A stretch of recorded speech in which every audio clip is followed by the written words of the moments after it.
오늘은 한국 교회가 정하여 지키는 5월 첫째 주 주일입니다. 어린이 주일입니다.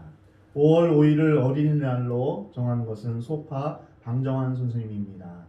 그는 어린이가 가정과 사회, 국가의 장래임을 부르짖으며 어린이날을 지킬 것을 주장하였습니다.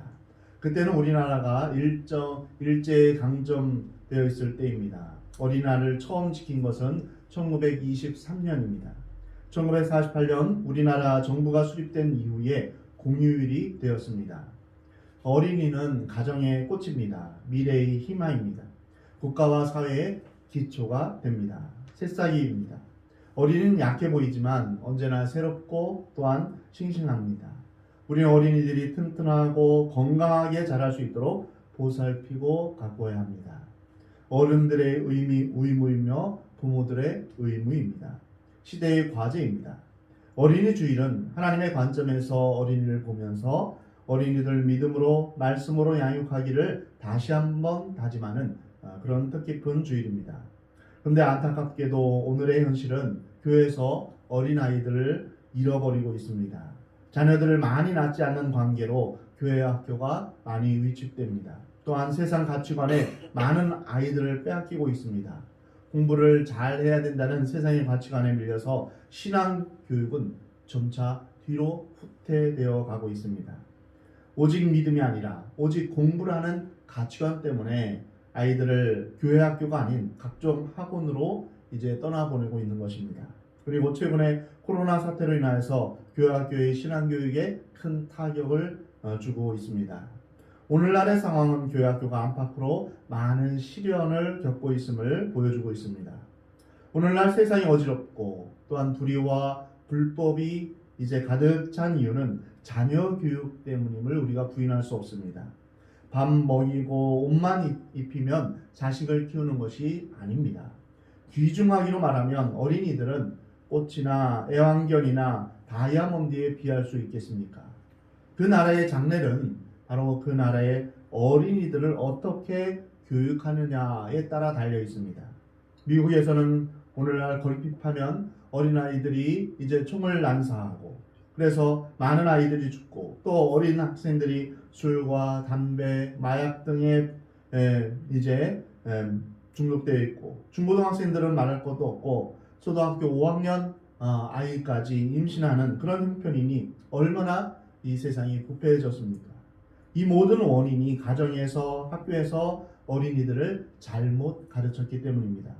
미국에서 예전에 학교마다 채플 시간이 있어서 성경을 가르칠 때는 미국이 저렇게 타락하지 않았습니다. 근데 케네디 대통령 이후에 종교의 자유를 거론하면서 채플 시간을 없애고 성경 교육하는 시간을 없애면서 그 다음에 히피족이 생기고 음주와 흡연과 마약 복용자가 늘어나게 됐습니다. 그리고 걸핏하면 총기를 난사해서 그래서 애꿎은 생명이 이제 죽게 되는 일이 빈번하게 발생하고 있습니다. 하나님을 두려워하는 믿음을 가지면 청소년들이 이렇게 타락하지 않습니다. 잠언 1장 7절에 여호와를 경외하는 것이 지식의 근본이거늘 미련한 자는 지혜와 훈계를 멸시하느니라.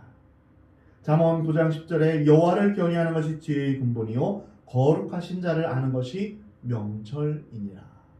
아무리 세상적인 지식을 많이 갖고 있더라도 하나님을 알지 못하면 하나님의 입장에서는 미련한 자요 멸망에 이르는 자라고 말씀하고 있습니다.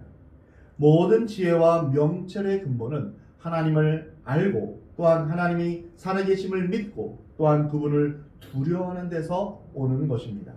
하나님을 두려워하지 않으면 무슨 짓인들 못하겠습니까? 이런 때에 우리 믿는 성도들이 세상의 가치관이 아닌 올바른 가치관과 신앙으로 자녀들을 신앙으로 교육하기에 더욱 힘쓰기를 하나님은 원하십니다.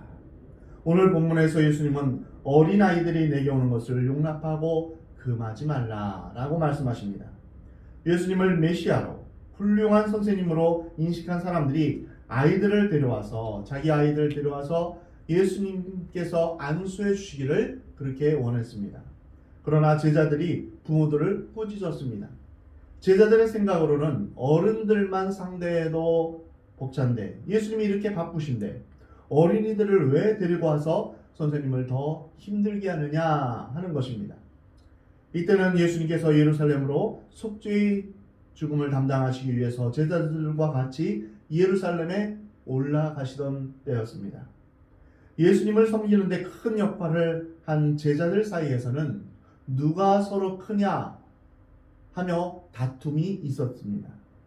심지어 야고보와 요한의 어머니는 예수님께 자신의 자식들을 하나는 예수님이 왕이 되면 하나는 좌편, 하나는 우편에 이렇게 앉혀달라고 청탁을 할 정도였습니다. 제자들은 원대한 꿈이 있었습니다. 그것은 이스라엘의 회복이었습니다. 이스라엘의 독립이었습니다. 언젠가 이스라엘이 로마의 압제에서 벗어날 것을 기대했습니다. 위대한 다윗 왕과 같은 능력 있는 왕, 메시아가 나타나서 우리를 구원해 줄 것이다. 예수님을 따르는 이유는 여기에 있었습니다. 예수님만큼 능력 있는 사람이 어디 있는가? 귀신을 쫓아내며 병든 자를 고치시며 죽은 자를 살리시는, 그리고 수많은 사람들에게 먹을 것을 주시는, 그리고 인기도 많으시는 이러한 분이 메시아가 되고 왕이 돼야지 누가 될 수 있겠는가 하며 부푼 꿈을 안고 예수님을 따라갔던 것입니다. 그래서 제자들은 힘 있는, 싸울 수 있는 어른들이 필요했습니다. 지금의 로마에서 이제 로마의 압제에서 벗어나기 위해서는, 독립을 위해서는 이제 봉기를 일으켜야 되는데, 혁명을 일으켜야 되는데 힘 있는 어른들이 세를 규합해야 됐습니다. 그래서 힘이 없고 유약한 어린아이들은 오히려 걸림돌이 될 뿐이었습니다. 옛날 동네에서 약을 파는 약장수들이 애들은 가라, 애들은 가라 이렇게 했던 것이 아이들은 약을 파는데 도움이 되지 않았기 때문입니다. 이러한 마음으로 제자들은 이제 그 어린아이들이 오는 것을 막아서면서 꾸짖었던 것입니다. 주님은 제자들이 꾸짖는 말을 들으시고 노하셨습니다. 예수님께서 왜 제자들에게 화를 내셨을까요? 왜 야단을 치셨을까요? 예수님의 가치관에 제자들이 정반대의 모습을 보여주었기 때문입니다. 예수님은 아이들이나 어른들을 구별하지 않고 차별하지 않으셨습니다. 모두가 똑같은 한 인간으로, 어떻게 보면 더 귀한 존재로 생각하셨는데, 제자들은 아이들을 어른들보다 못한 존재로 생각했던 것입니다. 어른들의 일에 방해나 하는 존재로 생각했던 것입니다. 제자들에게 노하시며 책망하신 주님은 어린이들의 중요성을 하나님의 관점에서 이렇게 말씀하십니다. 하나님의 나라가 이런 자의 것이니라. 누구든지 하나님의 나라를 어린아이와 같이 받들지 않는 자는 결탄코 그곳에 들어가지 못하리라. 그리고 아이들을 안으시고 안수하시고 축복하셨습니다. 오늘 이 말씀을 통하여서 믿음 안에서 진정으로 복 있는 사람이 누구인지를 우리는 알 수 있습니다. 그리고 우리 사랑하는 여러분과 여러분의 사랑하는 자녀들이 복 있는 자가 되기를 하나님은 원하십니다. 첫 번째로 주님께로 오는 사람이 복이 있습니다. 오늘 본문 13절 말씀을 보면 사람들이 예수께서 만져주심을 바라고 어린 아이들을 데리고 오매 라고 했습니다. 자녀들을 주님께로 데리고 왔습니다. 부모의 손에 이끌려 주님께 오든 아니면 스스로 주님 앞에 오든 주님 앞에 오는 사람이 복이 있습니다. 성경에 보면 내가 하나님을 가까이 하는 것이 내게 복이라 라고 말씀하십니다. 하나님을 멀리하면 할수록 우리에게는 저주요 멸망입니다. 하나님을 가까이 하는 것이 우리에게 복이 되는 줄 믿으시 바랍니다. 오늘 본문의 부모들처럼 여러분도 복이 있고 또한 자녀들이 복이 있기를 원하신다면 자녀들을 주님 앞에 데리고 와야 됩니다. 자녀들이 잘 되기를 바라는 것은 모든 부모의 한결같은 소망입니다. 자녀들이 잘 된다 하면 무슨 일이든지 하는 것이 우리 부모들의 마음입니다. 심지어 자녀 교육이라면 부부가 몇 년씩 떨어져 지내면서 생활하는 것도 감수하는 부모가 우리 한국 부모들입니다. 그래서 기러기 아빠, 기러기 엄마라는 말이 생겼습니다. 근데 여러분, 진정 자녀가 잘 되기를 원한다면, 정말 복 받기를 원한다면 주님 앞에 데려와야 됩니다. 자녀들을 주님 앞에 인도할 때 자녀들이 잘 되고 부모들이 복 있는 사람이 되는 것입니다. 좋은 옷, 좋은 음식, 좋은 집, 좋은 교육, 좋은 직업을 가지고 성공하고 사람들에게 인정받는 삶을 살았다 할지라도 하나님께 인정을 받지 못하면 그것은 모두 허사입니다. 헛된 것입니다. 예수님을 붙잡으면 다 얻는 것이고 예수님을 놓치면 다 놓치는 것입니다. 그래서 우리는 예수님을 붙잡아야 됩니다. 사랑하는 성도 여러분, 여러분의 자녀들을 주님 앞에 데려오는 사람들이 복이 있습니다. 데려오는 부모도 복이 있고 자녀들도 복이 있는 것입니다. 한나는 사랑하는 아들 사무엘을 엘리 제사장에게 맡겼습니다. 하나님께 데려왔습니다. 그 일로 인하여서 한나가 얼마나 기쁨의 삶을 살았습니까? 사무엘이 신앙 안에서 말씀 안에서 살면서 쓰임받는 모습을 보면서 한나는 이전에 누리지 못했던 엄청난 기쁨과 보람과 즐거움을 누렸을 것입니다. 우선은 주님께로 인도하는 것이 힘들 수 있습니다. 어렵게 기도로 낳은 그 귀한 아들을 떼어보낸다는 것이 참 내키지 않았을 것입니다. 정말 어렵고 고통스러운 일이었을 것입니다. 그 일을 감당했을 때 사무엘도 복을 받았고 어머니 한나도 복 있는 여인이 되었습니다. 오늘날 자녀들을 주님께 데려오는 것은 쉽지 않습니다.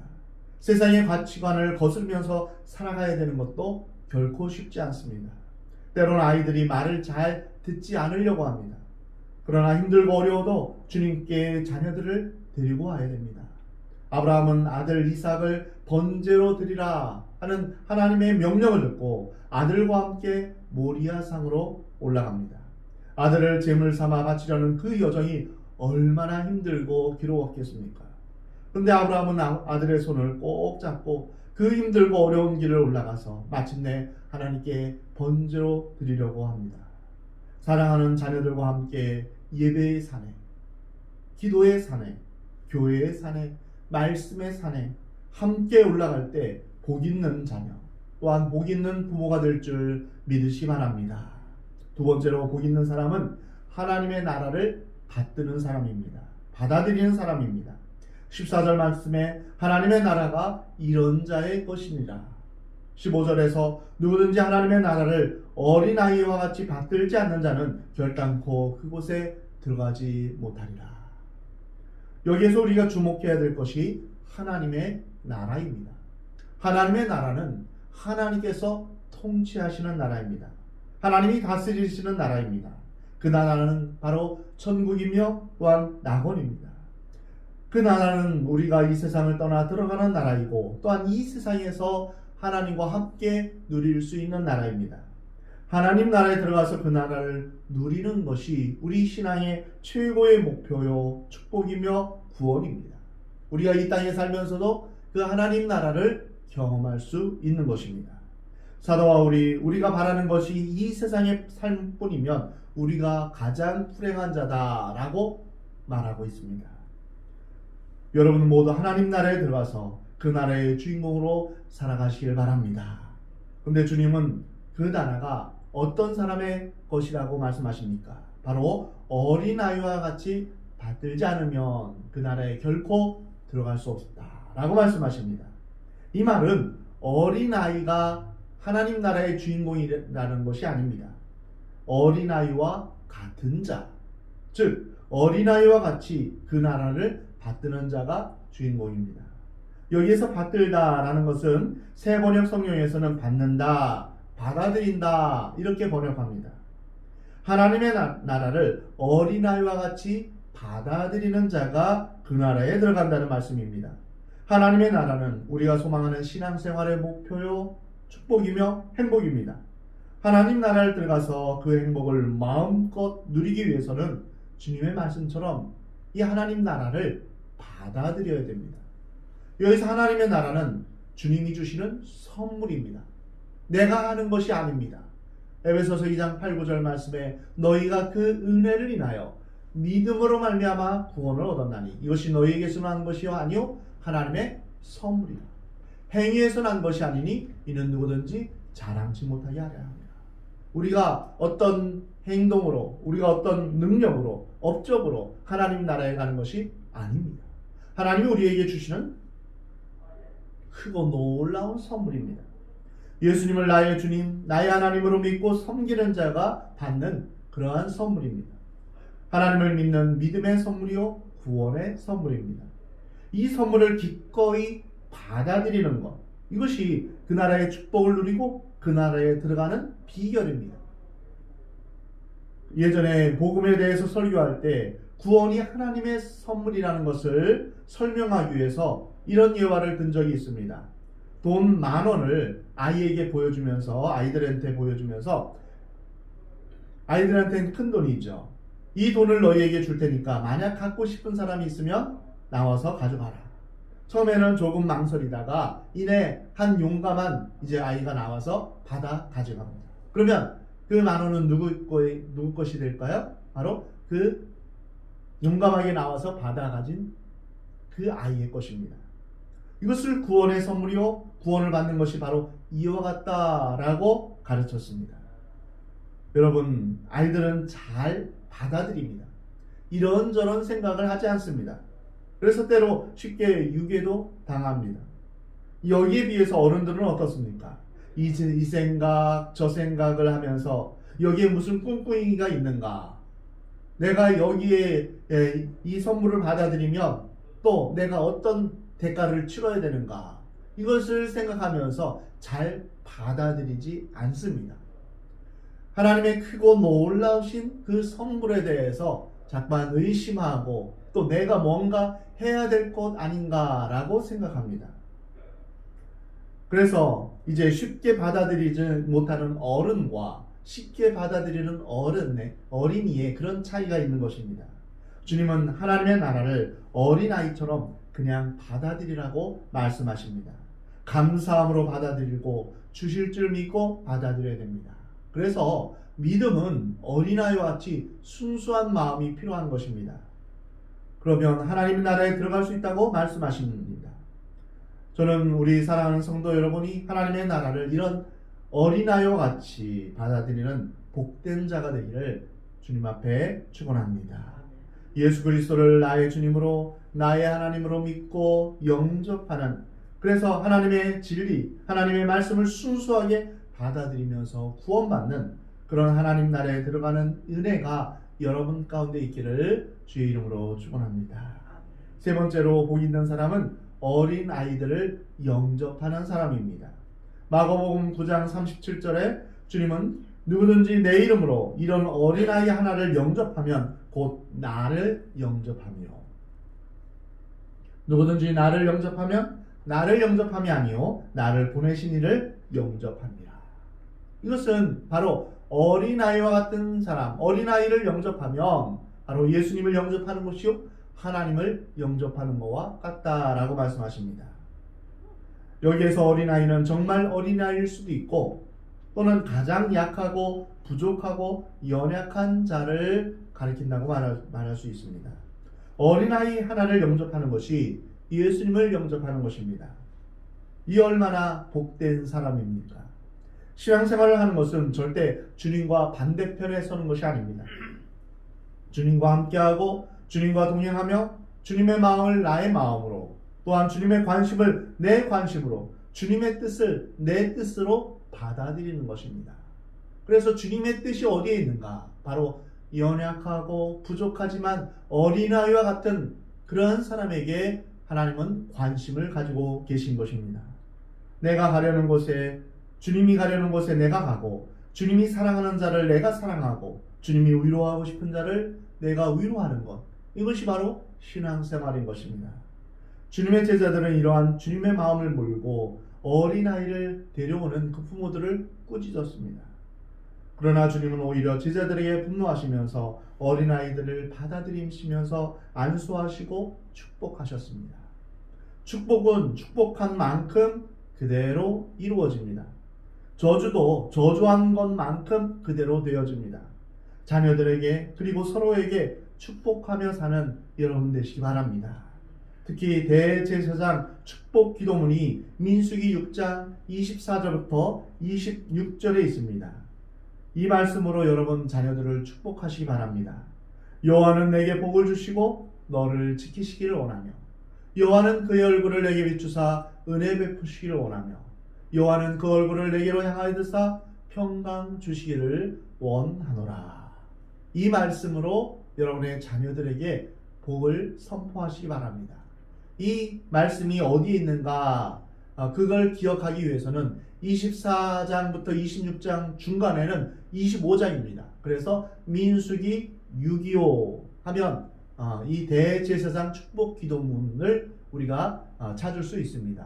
민수기 6.25를 찾아서 이제 자녀들에게 그리고 서로에게 축복하시기 바랍니다. 우리 함께 같이 읽어볼까요?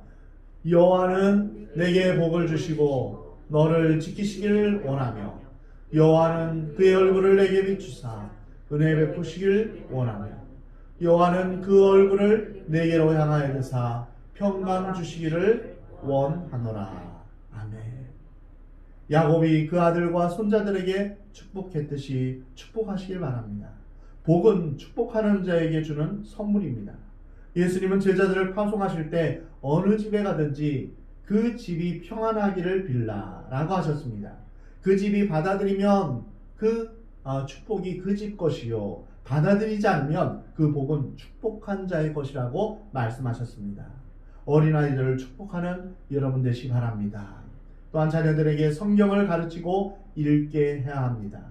교회 출석을 가르쳐야 됩니다. 그 이유는 간단합니다. 바로 우리 자녀들 마음속에 하나님이 계셔야 하기 때문입니다. 부모들이 술을 먹고 담배를 피우면 아이들도 그대로 따라합니다. 술을 먹고 담배를 피웁니다. 그러나 성경을 읽고 기도하고 찬송을 부르면 그대로 따라합니다.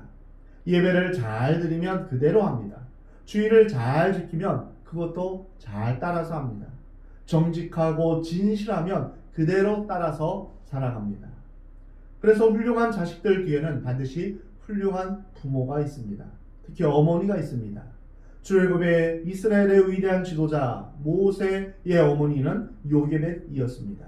사무엘의 어머니 한나가 있습니다. 어거스틴의 어머니 모니카가 있었습니다. 요한 웨슬레의 어머니 수산나가 있었습니다. 세상에는 4가지의 교육기관이 있습니다. 가정과 학교와 교회와 사회입니다. 이 넷 중에서 가장 영향을 많이 받는 것이 바로 가정입니다. 비록 형평상 대학을 다니지 못했다 할지라도 어릴 때 인격 훈련이 잘 된 어린이는, 신앙 훈련이 잘 된 어린이는 유익한 사회생활을 할 수 있습니다. 특히 교회 출석을 잘 가르쳐야 합니다.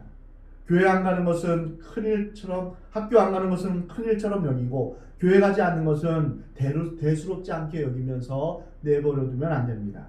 피아노 레슨이나 과외를 빠지면 큰일이고 교회는 갔는지 안 갔는지, 헌금은 드렸는지 안 드렸는지 챙기지 않으면 큰 문제가 있습니다.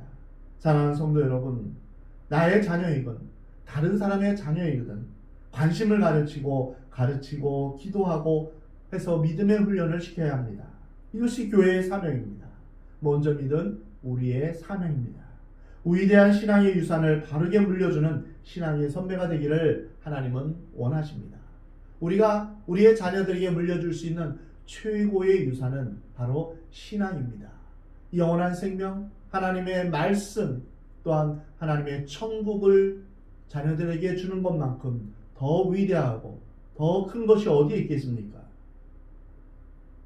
그리고 우리의 자녀들이 사회 속에서 사랑할 줄 알고 봉사할 수 있는 아이로 양육해야 합니다. 양보할 줄도 알고요. 이웃의 아픔을 또한 공감할 줄도 알아야 됩니다. 내 것을 줄 줄도 알아야 됩니다. 그러기 위해서 부모가 자식을 사랑함에 있어서 맹목적이어서는 안 됩니다. 내 자식이 하는 일이 전부 다 좋으면 안 됩니다. 잘못했을 때는 매를 들 수도 있습니다. 옳고 그름을 분명하게 가르쳐야 됩니다. 이기지 못했을 때는 승복할 줄도 알아야 됩니다. 지금은 아이들을 적게 낳기 때문에 자녀들을 맹목적으로 가르치기 쉽습니다. 그러기에 잘못 교육하기도 쉽습니다. 이기적이고 고집스러운 아이들로 자라기도 쉽습니다. 자기의 일을 스스로 처리할 수도 없는 그런 아이들도 많습니다. 사랑하는 성도 여러분, 우리는 이제 혼자 살 수가 없습니다. 더불어 살아야 됩니다. 옳고 그름을 판단하는 능력이 필요합니다. 어른들이 이것을 가르쳐 줘야 됩니다. 우리의 자녀들에게 하나님의 말씀을 가르쳐 줘야 됩니다. 그리고 하나님의 말씀대로 자녀들을 축복하는 여러분 되시기 바랍니다. 그리고 더불어 사는 이웃이 되도록 가르치는 여러분 되시기 바랍니다. 꾸지람 속에 자란 아이는 비난하는 것을 배웁니다. 미움을 받으며 자란 아이는 미움을 배우며 자랍니다. 매를 맞으며 자란 아이는 폭력을 휘두르는 사람이 됩니다. 놀림을 당하며 자란 아이는 수줍음을 타게 됩니다. 사랑을 받으며 자란 아이는 사랑할 줄 아는 아이가 됩니다. 용서받은 경험이 있는 아이는 남을 용서할 줄 아는 아이가 됩니다. 관용 속에 자란 아이는 참을성이 있는 사람이 됩니다. 격려받으며 자란 아이는 자신감을 갖고 자랍니다. 칭찬을 받으며 자란 아이는 감사할 줄 압니다. 공정한 대접을 받으며 자란 아이는 올바름을 배우게 됩니다. 안정 속에 자란 아이는 믿음을 갖게 됩니다.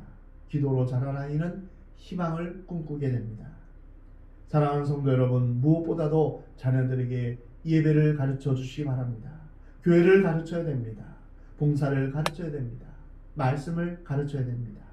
잠언 22장 6절에 마땅히 행할 길을 아이에게 가르치라. 그리하면 늙어도 그것을 떠나지 아니하리라. 잠언 6장 4절부터 9절은 서민 이스라엘 백성들에게 가장 중요한 말씀을 가르쳐 주시는데요. 이스라엘아 들으라. 우리 하나님 여호와는 오직 하나인 여호와시니 너는 마음을 다하고 성품을 다하고 힘을 다하여 내 하나님 여호와를 사랑하라. 오늘날 내가 내게 명하는 이 말씀을 너는 마음에 새기고 내 자녀에게 부지런히 가르치며 집에 앉았을 때든지 길에 행할 때든지 누웠을 때든지 일어날 때든지 이 말씀을 강론하라 라고 말씀하십니다. 사랑하는 성도 여러분, 여러분의 자녀들을 말씀으로 양육하시기 바랍니다. 그리고 자녀들을 축복하시기 바랍니다.